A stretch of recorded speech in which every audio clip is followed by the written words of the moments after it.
જૈન વિદ્યાર્થી મિત્રો, હું છું એએસઆઈ વિપુલ મકવાણા અને સ્વાગત છે આપ સૌનું મારી યુટ્યુબ ચેનલમાં. વિદ્યાર્થી મિત્રો, જો તમે હજી પણ મારી ચેનલને સબસ્ક્રાઇબ ના કરી હોય તો તમે પહેલાં એ કરી દેજો અને તમારા ખાખીના યોદ્ધાઓને આ વિડીયો મેક્સિમમ શેર કરજો, જેથી એ લોકોને પણ ફાયદો થાય. તો વિદ્યાર્થી મિત્રો, કોન્સ્ટેબલની એક્ઝામને હવે એકાદ મહિનો જ બાકી છે, તો આ ટાઈમ તમારો બહુ જ ક્રુશિયલ છે. આ ટાઈમમાં તમારે રિવિઝન બહુ જ ઇમ્પોર્ટન્ટ છે અને બીજી વસ્તુ ઇમ્પોર્ટન્ટ છે કે તમે મોક ટેસ્ટ આપો. હવે અમુક લોકોને એ જ ખબર નહીં હોય કે મોક ટેસ્ટ એટલે શું. તો પહેલી વાત તો તમે કરંટ અફેર વાંચતા હોય એની અંદર જે યુદ્ધાભ્યાસ આવે છે કે આપણે ઇન્ડિયાના આ દેશ સાથે એક્સરસાઇઝ કરી, મિલિટરી એક્સરસાઇઝ કે પછી આપણે થલ સેના, વાયુસેના એ બધા વચ્ચે એક્સરસાઇઝ થઈ, તો એ શેના માટે થાય? તો જ્યારે યુદ્ધની રિયલ સિચ્યુએશન થાય ત્યારે મોક ડ્રીલ જે યોજે તો એ એક્સરસાઇઝ કરે. સેમ એ રીતેની વસ્તુ તમારે પોતાની જાત સાથે કરવાની છે. તમારે કોન્સ્ટેબલની એક્ઝામ આપવા જાવ એ દિવસે અનુભવ નથી લેવાનો એક્ઝામનો. તમારે જાતે પહેલાં અનુભવ લેવાનો છે કે એક્ઝામમાં મારે કઈ ભૂલ થઈ શકે. એ ભૂલ હું અત્યારે મોક ટેસ્ટ આપીને સુધારીને એ ભૂલ હું ટાળી શકું, જે એક્ઝામમાં ના થઈ શકે. તો વિદ્યાર્થી મિત્રો, મોક ટેસ્ટનું પહેલી વસ્તુ તો આ મહત્વ છે. વિદ્યાર્થી મિત્રો, હવે વાત આવી કે મોક ટેસ્ટ આપવાથી શું ફાયદો થાય. બધા એમ કે મોક ટેસ્ટ આપવી કેમ જોઈએ? તો મારું માનવું એ છે કે તમે ક્યાં સુધી વાંચ્યા કરશો.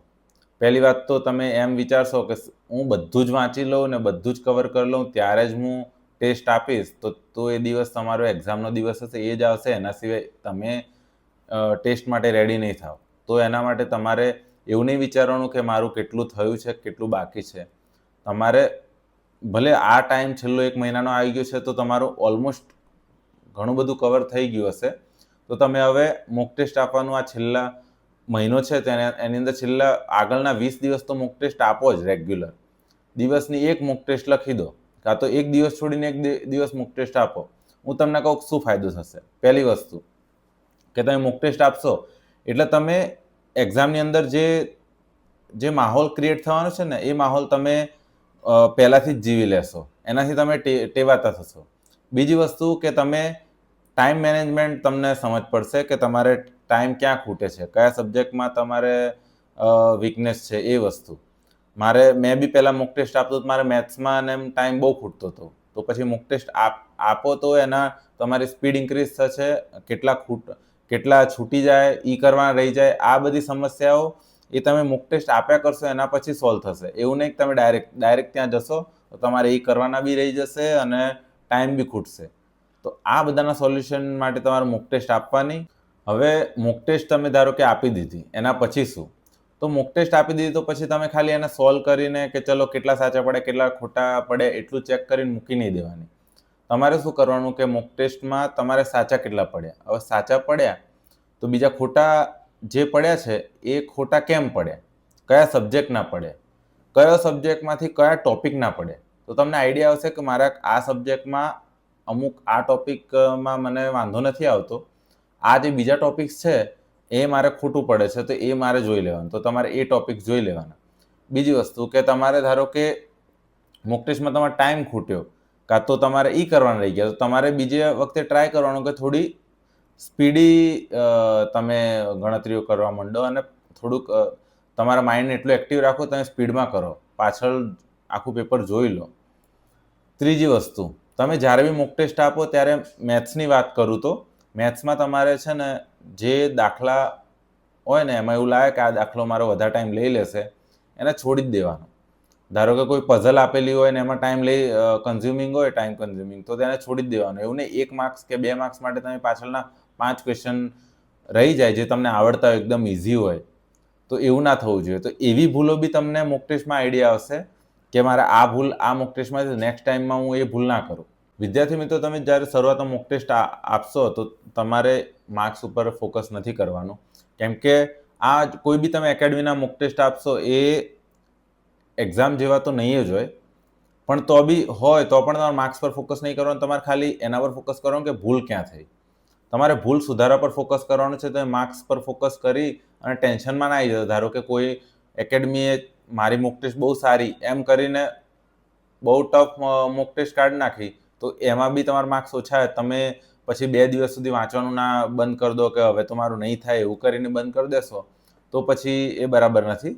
તમારે મોક ટેસ્ટ આપવાની, માર્ક્સ પર ફોકસ નહીં કરવાનું, તમારે એનું એનાલિસિસ કરવાનું, ટાઈમ મેનેજમેન્ટ કરવાનું. નેક્સ્ટ મોક ટેસ્ટમાં જે ભૂલ થઈ ને એ ભૂલ તો એટલીસ્ટ ના થાય એનું ધ્યાન રાખવાનું.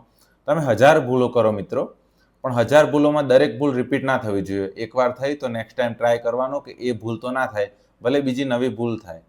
તમે એ રીતે તમારી ભૂલો સુધારતા જશો ને તો તમારો કોન્ફિડન્સ આપોઆપ વધતો જશે અને એક્ઝામમાં તમે એકદમ બિંદાસ પેપર આપશો. કેમ કે તમે એ વસ્તુ જે એક્ઝામમાં જે જીવવાના છો ને એ 3 કલાકનો સમય, એ તમે ઓલરેડી આગળ 15 કે 20 દિવસમાં ઘણીવાર જીવી ચૂક્યા છો. એટલે તમને એ ડર નહીં રહે અને તમે બહુ સારી રીતે પેપર એટેમ્પ કરશો.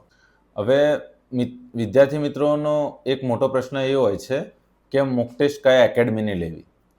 મિત્રો, મોક ટેસ્ટ કોઈ પણ એકેડમીની લઈ શકો છો. અત્યારે માર્કેટમાં બહુ બધી એકેડમી છે, પણ તમારે ખાલી એ જોવાનું કે જે મોક ટેસ્ટ ખાલી ટફ પેપર કાઢવા પર ફોકસ ના કરતા હોય, કાં તો એકદમ ઇઝી કાઢવા પર પણ ફોકસ ના કરતા હોય. એક્ઝામમાં જે રીતનું પૂછાય છે કે આખું ટફ પણ નહીં ને આખું ઇઝી પણ નહીં, મીડિયમ લેવલનું પૂછાય એવા મોક ટેસ્ટ જે કાઢતા હોય ડિસેન્ટ, એવા 2-3 અલગ અલગ એકેડમીનામાંથી ગમે તે ચૂઝ કરી લેવાના, બરાબર, અને રેગ્યુલર એ મોક ટેસ્ટ આપવાના. જો વિદ્યાર્થી મિત્રો, તમારે ક્લાસરૂમમાં જ મોક ટેસ્ટ આપવો એવું જરૂર નથી. જો તમે મોટી સિટી ગાંધીનગર, અમદાવાદ કે રાજકોટ એવી કોઈ સિટીમાં તૈયારી નથી કરતા અને ઘરે બેસીને ગામડે તૈયારી કરો છો, તો તમારે એકલા મોક ટેસ્ટ આપવા કરતાં બેટર છે કે 2-4 ફ્રેન્ડ્સ મળી અને મોક ટેસ્ટ આપવાના, જેનાથી તમે ને પોતાની જાતને ફ્લેક્સિબલ ના કરો કે ચલો હવે થોડુંક એ થઈ ગયું, ચલો ફોન જોઈ લઉં, કાં તો કંઈક એવું ના કરો કે જે તમારે એક્ઝામ જેવો માહોલ બગડે. તમારે 2-4 ફ્રેન્ડ્સ ભેગા મળીને જ મોક ટેસ્ટ આપો તો એ બેટર રહેશે.